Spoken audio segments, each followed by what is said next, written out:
एक ऐसा पर्वत जिसकी परिक्रमा 7 कोस यानी 21 किलोमीटर की है। इस बड़े विशाल पर्वत का बड़ा हिस्सा उत्तर प्रदेश में है, वहीं बाकी का कुछ हिस्सा राजस्थान में। सदियों से यहाँ पूजा और परिक्रमा की प्रथा रही है। इस जगह पे ना ही कोई भूखा रहता है और ना ही कोई खाली हाथ जाता है। भक्तों की सभी मनोकामनाएं पूर्ण होती हैं। कहते हैं इंद्रदेव का घमंड तोड़ने के लिए भगवान श्री कृष्ण ने गोवर्धन पर्वत को अपनी सबसे छोटी उंगली पे उठा लिया, ताकि इंद्रदेव को पता चल सके कि उनके गुरूर को चूर करने के लिए श्री कृष्ण को बस थोड़ी ही ताकत लगानी पड़ेगी। सुनाते हैं मैथोलॉजी यानी पौराणिक कथा से जुड़ी एक शिक्षा से भरी कहानी। वीडियो पसंद आए तो लाइक, कमेंट और शेयर जरूर कीजिएगा। इंद्रदेव के आदेश से ही बादल धरती पर पानी बरसाते हैं। ठीक समय पे बारिश होती रहे, गांव कस्बों में हरियाली और खुशहाली बनी रहे, इसके लिए ब्रजवासी यज्ञ करते थे, ताकि इंद्रदेव को खुश रखा जा सके। ब्रजमंडल में एक बार ऐसे ही यज्ञ का आयोजन किया जा रहा था।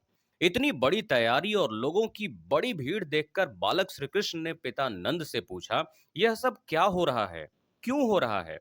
पिता ने पूरी बात बताई, पर वे उनके दिए गए उत्तर से संतुष्ट नहीं हुए।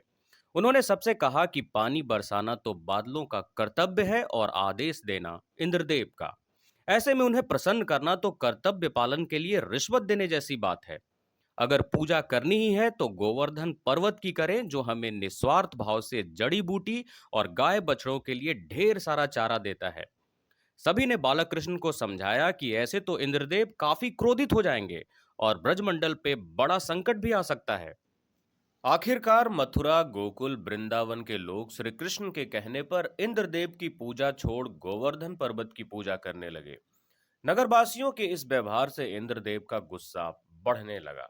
उनके अहंकार ने गुस्से की ज्वाला को और भड़का दिया। बदले में ब्रजमंडल और उसके आसपास के क्षेत्र में घनघोर बारिश शुरू कर दी। 7 दिनों तक लगातार पानी बरसता रहा। चारों तरफ तूफान उठने लगा, नदियां उफनने लगी। यमुना नदी का जलस्तर बढ़ता ही जा रहा था। घर द्वार, पेड़, चट्टान सब डूबने लगे। लोगों की जान पर आफत बनाई। हालात को खराब होता देख बड़े भाई बलराम और उनके दोस्त सबके लिए सुरक्षित जगह की तलाश करने लगे। हमेशा से इलाके में घूमने फिरने वाले कान्हा को चप्पे चप्पे की जानकारी थी। गोवर्धन पहाड़ में ऊंची जगह पर कई सुराख थे। गोकुल के युवा वहां पहुंचने लगे। ज्यादा जगह बनाने के लिए उन लोगों ने चट्टान हटाई तो पहाड़ के भीतर एक विशाल गुफा का पता चला। बड़ी मुश्किल से बलराम जी ने बल का प्रयोग कर द्वार की चट्टानें हटा डाली। बड़ी संख्या में लोगों के साथ साथ मवेशी भी उस बड़े विशाल गुफा के अंदर जाने लगे, पर संख्या बहुत ज्यादा थी, जिसकी वजह से जगह कम ही पड़ रही थी।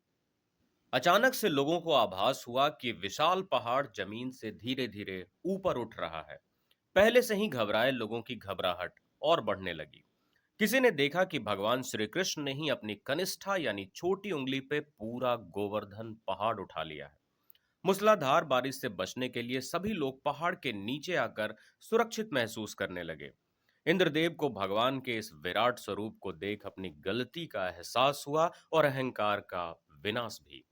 यू टाइम स्टोरी चैनल पे कम समय में जो भी कहानी आप सुनना चाहते हैं, कमेंट बॉक्स में जरूर लिखिएगा। Thank you for watching and stay tuned.